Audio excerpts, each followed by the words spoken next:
بيبدأ الانمي في مدرسة الشياطين، وبنعرف ان النهاردة اختبار القبول في المدرسة، وبنشوف بنت اسمها ميشا وهي متوترة من الاختبار، وبتقابل ولد اسمه انوس، وبيبدأوا يتعرفوا على بعض وبيمشوا مع بعض لحد البوابة. لكن وهم ماشيين في ولد بيوقفهم، وبنعرف ان هو واحد من النبلاء، وبنعرف ان الولد ده اسمه زيبس. وبيفضل زيبس يتريق عليهم لان اهلهم جايين معاهم المدرسة، وبيبدأ يستعرض مهاراته السحرية قدامهم. لكن انوس مش بيديله اي اهتمام، وكمان بيطفي السحر بتاعه. فبيستغرب الولد لانه ما شافش انوس بيعمل اي سحر قدامه. فانوس بيبدأ يطلع موجات صوتية بتخلي زيبس يتألم، وطبعا زيبس بيكون مصدوم من كل اللي بيحصل قدامه. ساعتها انوس وميشا بيسيبوه وبيمشوا، وبيبدأ اختبار القبول الاول، وبيكون الهدف منه تحديد المهارة القتالية للمشتركين. وبيبدأ الاختبار، وبنشوف ان اول جولة بين زيبس وانوس، لكن المرة دي بنشوف زيبس وهو مجهز نفسه بدرع قوي، وكمان بيعرف انوس ان الدرع ده بيمنع اي قوة سحرية. وبيبدأ يوريله السيف اللي معاه اللي بيطلع نار، وكمان بيقوله ان السيف ده بيضاعف قوة صاحبه. وبتبدأ المعركة بينهم، وبيبدأ زيبس يهاجم انوس بكل قوته، لكن انوس مش بيكون متفاجئ، وكمان بينفخ في السيف بتاع زيبس وبيطفي النار اللي فيه. فبيتفاجئ كل اللي موجودين من اللي انوس عمله، لكن انوس بيكون واثق في نفسه جامد، وكمان بيقول لهم ان هو هيهزم زيبس من غير ما يتحرك من مكانه. وفجأة بنشوف زيبس وهو بينزف بشكل مرعب، والغريب ان انوس فعلا ما اتحركش من مكانه. وبنعرف ان كل اللي بيحصل ده بسبب موجات الصوت اللي طالعة من نبضات قلب انوس. والغريب ان موجات الصوت دي بتأثر في زيبس جامد، وكمان انوس بيقرب منه وبيعرفه ان هو هيقتله لو ما استسلمش. لكن زيبس بيكون رافض ان هو يستسلم تماما، فانوس بيضطر يقتله. لكن انوس مش بيكون راضي عن اللي هو عمله، وكمان بيستخدم تعويذة سحر وبيرجعه للحياة تاني. وطبعا زيبس بيكون مصدوم من اللي حصل، لكن انوس مش بيديله اي اهتمام، وبيبدأ يقتله وبيرجعه بالسحر بتاعه تاني. وكل اللي موجودين بيكونوا مصدومين لان انوس بيقدر يستخدم سحر الاحياء. وبنرجع لانوس اللي بيموت زيبس بحركة وبيرجعه للحياة بحركة تانية. وطبعا زيبس بيكون مرعوب من اللي بيحصل له. ساعتها بيقرر ان هو يستسلم، فبيتصدم كل اللي موجودين من قوة انوس، وانه قدر يهزم واحد من النبلاء بالسهولة دي. وبيبدأ الاختبار التاني اللي بيكون عبارة عن بلورة سحرية، والبلورة دي بتبدأ تقيس القوة السحرية بتاعة الطلاب. وبيجي الدور على انوس اللي بيلمس البلورة السحرية اللي ما بتقدرش تحدد القوة السحرية بتاعته وبتتكسر. بعدها بيبدأ اختبار الكفاءة السحرية، وكمان بيسألوهم شوية أسئلة عن ملك الشياطين. وبيجي الدور على انوس وبيبدأوا يسألوه عن اسم ملك الشياطين الحقيقي. فانوس بيقول بكل ثقة ان اسمه انوس فورديجورد، وبيفضل انوس يجاوب على كل الأسئلة بسهولة، وكمان بيكون شايف ان الأسئلة دي سهلة جدا. وبيخلص الاختبار، ولما بيخرج من المدرسة بيقابل ميشا، وبيعرض عليها ان هو يعرفهم على اهله بما انهم بقوا صحاب. فبتوافق ميشا، وبيبدأ انوس يستخدم سحر الانتقال الآني بتاعه وبيروح للبيت فعلا، وبيقابل اهله وبيعرفهم عليها. وكمان مامته بتسأله عن اللي عمله النهاردة، فبيقول لها ان هو هزم واحد من النبلاء. ساعتها امه بتفرح بيه جدا، ولما بيخلصوا انوس بيعرض على ميشا ان هو يوصلها. وفي الطريق بتقول لانوس ان ما عندهاش غير اخت واحدة، وان اهلها مش مهتمين بيها زي ما مهتمين باختها. وبتقول له ان الشخص اللي كان معاها النهارده ده هو الحارس بتاعها. وفجأة بيتبني حواليهم جدار ضخم جدا، وكمان المكان بيتملي بالجنود، وبيظهر امبراطور الشياطين، وبنعرف ان اسمه ليو. والغريب ان زيبس بيكون واقف معاه، وبيقول لانوس ان ده اخوه الكبير، وبيعرفه ان هو جاي علشان يقتله لان ما ينفعش واحد من عامة الشعب يقتل واحد من النبلاء. وفجأة ليو بيتعصب على اخوه، بيقول ان هو ضعيف جدا لان انوس هزمه بكل سهولة، وبيستخدم السحر بتاعه وبيقوم قتله. وطبعا انوس مش بيكون مهتم بكل اللي بيحصل. ساعتها ليو بيستخدم السحر بتاعه علشان يهاجم انوس، وبيأمر كل الجنود يستخدموا السحر بتاعهم علشان يهاجموه هما كمان. وفجأة عيون انوس بتطلع شعاع لونه احمر، والغريب ان كل اللي موجودين ما بيقدروش يتحكموا في السحر بتاعهم، وبيحصل انفجار كبير جدا في المكان. فليو بيستخدم تعويذة محدش يقدر يستخدمها غير النبلاء، وبيضرب انوس بكل قوته. لكن انوس ما بيتأثرش، وبيقوله ان التعويذة اللي استخدمها دي بتاعته، وان سحر الملك مش بيأثر على الملك نفسه. وكمان بيقرب من جثة زيبس وبيحوله لزومبي، وبيبدأ زيبس يهاجم اخوه بكل قوته. لكن ليو بيبدأ يدافع عن نفسه، وبنشوف ان زيبس بيقرب من اخوه بكل كره وعايز يقتله. فانوس بيقول لليو ان هو لو عايز يلغي التعويذة ينطق باسم اخوه بصوت عالي. وفعلا ليو بيعمل كده، وبيبدأ المكان يتدمر وبيحصل انفجار كبير، وفعلا زيبس بيرجع للحياة. وبيبدأ انوس يتكلم معاهم بكل غرور وبيقول لهم ان ملك الشياطين رجع للحياة تاني. وبنرجع بالاحداث للي حصل من 2000 سنة، وبنشوف انوس وهو قاعد على العرش بتاعه، وبيجي واحد اسمه كونان وبيبدأ يتكلم معاه وبيقول له انهم لازم يعزلوا البشر عن الشياطين لمدة 2000 سنة، وعلشان يعملوا كده لازم ملك الشياطين يتقتل. وكمان بيطلب من كونان ان هو يقتله، وفعلا كونان بيطلع السيف بتاعه وبيقوم قتله. وبعد 2000 سنة بيتولد انوس من جديد، ولما بيجوا يسموه بيتكلم وهو طفل وبيقول لهم ان اسمه انوس. وبنرجع لمدرسة الشياطين وبنعرف ان انوس منجحش في الاختبار مع انه جاوب كل حاجة صح، فبيشك في حاجة وبيسأل ميشا عن اسم ملك الشياطين، فبتعرفوا انه اسمه افوس ديليفيا. فبيستغرب انوس لان حد غير اسمه. وبعد شوية بتبدأ الحصة وبتيجي المدرسة بتاعتهم وبنعرف ان اسمها ايميليا، وبتبدأ تقسمهم لفرق وبتقول لهم ان اللي عايز يكون قائد للفريق لازم يكون قوي كفاية. وبعدها بتسألهم مين اللي عايز يشارك، فبيبدأ كل واحد يرفع ايده، لكن لما انوس بيجي يرفع ايده ايميليا بترفض وبتقول له ان هو لازم يكون واحد من النبلاء علشان يكون قائد للفريق. بس انوس بيعترض وبيروح عندها وبيغير التعويذة بتاعتها، فبتتصدم ايميليا من اللي انوس عمله لان قوة التعويذة بتاعتها زادت، فبتضطر توافق عليه. بعدها بتطلب من كل واحد يعرف عن نفسه، فبتقوم بنت من اقوى عيلة في سلالة الشياطين وبتعرف عن نفسها وبتقول ان اسمها ساشا، وبنعرف ان ساشا تبقى اخت ميشا اللي حكيت له عنها. وبيبدأ انوس هو كمان يعرف عن نفسه وبيقول ان هو ملك الشياطين، لكن طبعا محدش بيصدقه من كل اللي قاعدين. بعدها كل طالب بيختار الفريق اللي هينضم ليه، وبنشوف ان كل الطلاب بينضموا لفريق ساشا وان محدش انضم لانوس غير ميشا. ساعتها ساشا بتقرب منهم وبتفضل تتريق على قوة ميشا،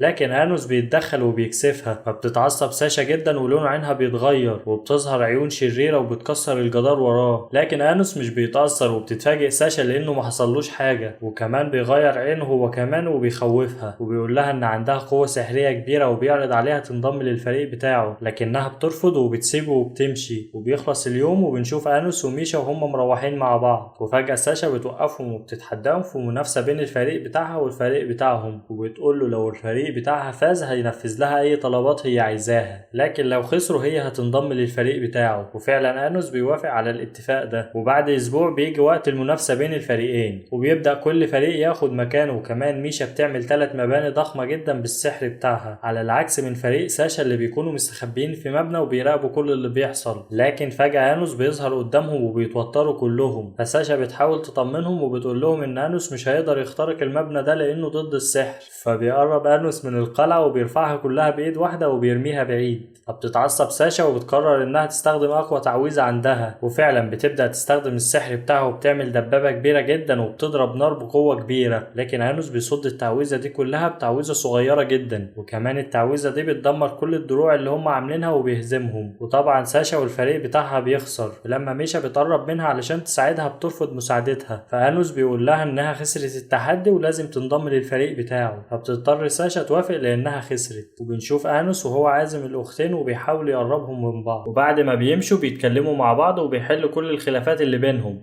تاني يوم بيتجمعوا كلهم في المدرسة، وإيميليا بتقول لهم إن ملك الشياطين هيظهر السنة دي وإنهم لازم يكونوا جاهزين علشان يستقبلوه، وكمان بتعرفهم إن في حد غيرها هيديهم درس السحر بتاع النهاردة، وبتقول لهم إن الشخص ده هيكون واحد من أباطرة الشياطين السبعة. ساعتها ساشا بتبدأ تقول له إن الملك اختار 7 أشخاص واستخدم الدم بتاعه علشان يخلي السحر بتاعهم أقوى، وعلشان كده سماهم أباطرة الشياطين السبعة. وبتعرفوا إن الأباطرة دول هم اللي عملوا المدرسة دي، وطبعا انوس بيكون عارف كل الكلام ده. وبعد شوية بيوصل الامبراطور ايفيس، وبنلاحظ ان كل الطلاب محترمين وقاعدين ساكتين الا انوس اللي بيبدأ يتكلم معاه وبيقول له ان هو ما شافوش من 2000 سنة. وطبعا كل اللي موجودين بيكونوا مصدومين من اللي انوس بيعمله. ساعتها ايفيس بيرد عليه وبيقول له ان هو مش فاكر اي حاجة غير الملك بتاعه، فانوس بيتعصب وبيمسكه من وشه وبيبدأ يستخدم السحر بتاعه، وفعلا بيعرف انه فاقد الذاكرة. وبعد ما ايفيس بيشرح الحصة بيتقابل هو وانوس بره، وبيكون مستغرب من قوة انوس اللي رجعت له الذكريات بتاعته. وبيبدأ انوس يقول له ان في حد غير التاريخ وغير اسم ملك الشياطين، لكن ايفيس مش بيكون مصدقه وبيسيبه وبيمشي. وبعد شوية الكل بيستعد لاختبار المغارات في قصر الملك، وكل فريق بيكون مطلوب منه يجمع اي ادوات سحرية او اي اسلحة تخص ملك الشياطين. وبيبدأ الاختبار والكل بيتحرك بسرعة ما عدا انوس والاختين، الشياطين. وكمان انوس بيقول لهم ان هو عايز الصولجان اللي في الدور الارضي، وانهم لو عرفوا ياخدوه هيجمعوا اكبر عدد من النقط في الاختبار ده. وطبعا ساشا بتكون رافضه الفكره دي لان مفيش حد نزل الدور الارضي قبل كده، بس انوس بيعرفها انه عارف مكان الصولجان ده، وبيدخلوا للقصر وبيوصلوا لاخر دور لكنهم بيتفاجئوا بجدار كبير قدامهم. فانوس بيستخدم قوته وبيكسر الجدار ده، وبنشوف ان ورا الجدار ده ممر سري، وان اخر الممر ده بوابه كبيره ضد السحر. لكن انوس بيقدر يفتح البوابه دي بكل سهوله وبيلاقوا الصولجان. وكمان بيروح هو وميشا لأوضة الكنوز علشان يختاروا هدية عيد ميلاد ليها هي واختها. وفعلا ميشا بيعجبها جاكيت شكله غريب. ساعتها انوس بيعرفها ان الجاكيت ده بيدي لصاحبه قوة نارية. وكمان بيعجبها خاتم تلج، وبيقول لها ان الخاتم ده بيجمد اي حاجة بسهولة، بس بتتردد تاخده وبتاخد الجاكيت لاختها وبتطلع تديهولها. وكمان ساشا بيعجبها الجاكيت جدا، فانوس بيسيبهم لوحدهم شوية، لكنه لما بيخرج بيلاقي ان ميشا مصابة ومرمية على الارض. وكمان ساشا لابسة الجاكيت ومعاها الصولجان، وبتقول له انها كانت بتخدعهم علشان تكسب اعلى درجات في الاختبار. وبتقول له انها مستحيل تحب ميشا وانها ما اعتبرتهاش اختها من الاساس، حتى لما كانت صغيرة ما كانتش بتقدر تسيطر على السحر اللي في عينيها وبتدمر كل حاجة حواليها. وبالرغم من كده ميشا كانت هي الوحيدة اللي قريبة منها. وقبل ما تهرب انوس بيمسكها، وبنشوف ان الجرح بتاع ميشا اختفى، فبتتصدم ساشا من اللي حصل. وانوس بيعرفها ان هو عالج جرحها من اول ما شافها، وان كل ده وهم علشان يعرف ميشا على حقيقتها. فساشا بتستخدم عيونها وبتبدأ تكسر البوابة، لكن انوس بيستخدم عيونه هو كمان وبيشل حركتها. وقبل ما يأذيها ميشا بتتدخل وبتترجاه يسيبها. وفعلا انوس بيرميها على الارض، ولما ميشا بتقرب منها ساشا بتتعصب جدا وبتاخد الصولجان وبتهرب بسرعة. وبتبدأ ميشا تتكلم مع انوس وبتعرفه انها هتموت خلال 7 ساعات، وتقول له انها هي وساشا روح واحدة، وبتطلب منه ان هو يحاول يقربها هي وساشا قبل ما تختفي. فبيوافق انوس على الطلب بتاعها. وبعد شوية بيخرجوا من القصر وبيقابلوا ساشا اللي بتقول لانوس انها عارفة ان اختها كده كده هتختفي، بس مع ذلك كانت بتعاملها وحش جدا بالرغم ان ميشا كانت دايما بتعاملها كويس. وبتبدأ تستخدم الصولجان وبتقول لهم انها تنقل ميشا لجسمها الحقيقي، بس لازم تكرهها علشان التعويذة تتفعل. لكن ميشا بتكسر التعويذة دي لانها مش عايزة اختها تختفي. فانوس بيتدخل وبيعرفهم انهم لازم يغيروا الماضي، ولازم كل واحدة فيهم يكون ليها شخصية مختلفة عن اختها. وبيقول لهم ان هو هيرجع 15 سنة للماضي علشان يعمل كده. وبيبدأ يفعل التعويذة بتاعته، وبيعرفهم ان الشرط الوحيد للتعويذة دي ان ملك الشياطين يكون موجود. وبيعرفهم ان الشرط ده متحقق من الاساس وان ملك الشياطين واقف قدامهم. بس فجأة القلعة بتتكسر وبيظهر ايفيس وبيغز انوس بالسيف، وبيقول له ان الاختين دول مجرد وعاء لملك الشياطين افوس. لكن انوس بيستخدم سحر النار بتاعه وبيضربه بيه وبيتحرك بالسيف عادي، وبيقول له انه كان متوقع ان ده يحصل من الاساس. وكمان بيخرج السيف من جسمه وبيرميه عليه بكل قوته. وبعدها بيبدأ يعمل تعويذة وبيتنقلوا لمكان غريب. وفي مكان ده بيظهر حارس الزمن وهو متعصب من اللي بيحصل، وبيرجع بالزمن وبينقذ ايفيس وبيديله كل طاقته علشان يقتل انوس. وفعلا ايفيس قوته بتكون مرعبة جدا، فانوس بيبدأ يهاجمه، لكن ايفيس بيوقف الزمن وبيهرب من السحر بتاعه. وكمان بيهاجم انوس اللي بيعمل درع وبيحمي الاختين معاه، وبيفضل يهاجمهم بالسيوف علشان يكسر الدرع اللي انوس عمله. وفعلا بيقدر يكسره وبيضرب انوس بالسيف وبيبقى فاكر ان هو قتله، لكن انوس بيختفي وبيظهر من وراه وبيقول له انه مش ضربة سيف هي اللي هتقتله. فايفيس بيوقف الزمن وبنشوف ان انوس هو الوحيد اللي قادر يتحرك، وبيبدأ يهاجم ايفيس وبيصد ضرباته بكل قوة. وفجأة البنتين بيتحركوا وفعلا بيرجعوا بالزمن، وانوس بيفضل يهاجم ايفيس وكمان بيستدعي سيف قوي جدا. وبنلاحظ ان ايفيس مرعوب جدا من السيف ده، وانوس بيبدأ يهاجمه بالسيف ده وبيقدر يهزمه. وبعدها بيظهر ايفيس وبينحني قدامه، وكمان بيتأسف له لانه ما صدقهوش من الاول، وبيعترف فعلا ان هو ملك الشياطين. وقتها انوس بيرجع له ذكريات اكتر وبيعرفه ان الشخص اللي مسؤول عن فقدان ذاكرته ده هو اكيد افوس. وبعد شوية الاختين بيظهروا وبنعرف ان الخطة نجحت وان كل واحدة بقى ليها شخصية مستقلة عن التانية. وكمان انوس بيدي ميشا خاتم التلج اللي كانت عايزاه. وتاني يوم في المدرسة بنشوف إلينا وهي بتقول للطلاب ان في طالب جديد هينضم ليهم، وكمان بتقول لانوس ان الصولجان اللي جابه اتسرق وعلشان كده هياخدوا 70 درجة بس. فبتيجي بنت اسمها ميو بتفضل تتخانق مع ايميليا، فانوس بيقرب من طالب وبيطلع الصولجان منه وبيديه لايميليا، وبيقول لها انها لو عايزة تسرق الصولجان بعد كده تسرقه بطريقة احسن من كده. وبعد الحصة مي بتروح لانوس هي والفريق بتاعها وبيطلبوا ينضموا للفريق بتاعه. وتاني يوم بنعرف ان عندهم اختبار سحب السيف بالقوة السحرية من الارض، وبنلاحظ ان مفيش حد من الطلاب قادر يسحب السيف بتاعه على العكس من انوس اللي بيسحب السيف بتاعه بكل سهولة. وبنلاحظ ان الطالب الجديد سحب السيف هو كمان، وبنعرف ان الطالب الجديد ده اسمه رين، وبيبدأ 2 من النبلاء يتحدوهم هما الاتنين، وبيقدر راي هو وانوس يهزموا الاتنين النبلاء دول. وتاني يوم رين بيرفض ان هو يكون قائد للفريق وبيقرر انه ينضم لفريق انوس، لكن انوس بيرفض وبيقترح عليه ينضم لفريق مي، وكمان بيقول ان هو هيتحداه هو والفريق بتاعه بكره. وتاني يوم بنشوف ميشا وهي بتعمل قلعة، لكن الغريب ان القلعة دي بتكون من الجليد، وبنعرف ان السبب هو الخاتم اللي انوس اداهولها. وكمان بنشوف قلعة حربية وهي جاية عليهم، وبنعرف ان القلعة دي تبع فريق مي، وبنروح لانوس اللي بيقرر يواجه رين بمجرد خشبة، وبيبداوا هما الاتنين يهاجموا بعض. وبنروح لساشا اللي بتهاجم القلعة المتحركة هي كمان، لكنها بتكون ضعيفة جدا، وساعتها بتقرر انها تتحد هي واختها ميشا، وفعلا بيعملوا كده، وكل واحدة من الاختين بتبدأ تستخدم السحر بتاعها. وبنلاحظ انهم دمجوا سحر النار مع الجليد وبيهاجموا القلعة الحربية وبيكسروها. وبنرجع لانوس ورين اللي بنلاحظ ان قوتهم تقريبا متساوية، وكمان انوس بيعترف لرين ان هو قوي، وبيكملوا المعركة اللي بينهم اللي بتتسبب في دمار الجبال اللي حواليهم. وكمان ميشا بتقول لانوس ان النهر اللي جنبهم اختفى بسبب اللي هما بيعملوه، لكن انوس مش بيكون مهتم، وبيقول لها ان الغابة دي مليانة سحر، وانه خلال يومين بس كل حاجة هترجع لطبيعتها. وكمان بيكمل القتال اللي بينه هو ورين وبيقدر يهزمه.